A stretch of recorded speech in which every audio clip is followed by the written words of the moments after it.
महाराज म्हणतात सतत नामस्मरण घ्यावं, सतत आपली साधना चालू ठेवावी, असं या अभंगातनं सांगतात. काय म्हणतात? वंदिले वंदावे जीवाची येसाठी, किंवा बरी तुटो आरंभीचं स्वहिताचे चाडं, ते ऐकेलं हे बोल अवघीची मोलं, धीरा अंगी शिंपले ते रोप, वरी वरी बरे वाळलिया पुरे, कोंभ नये तुका म्हणे टाकूनिया देवपन, फुदलिया जन कुलाब पुसी.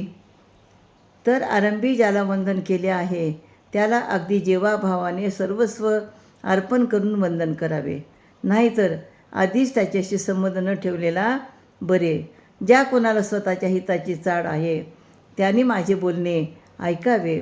धैर्य ठेवणे फार महत्त्वाचे आहे.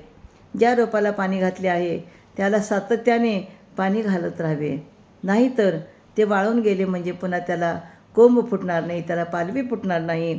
अर्थ असा की साधना सतत चालू ठेवावी.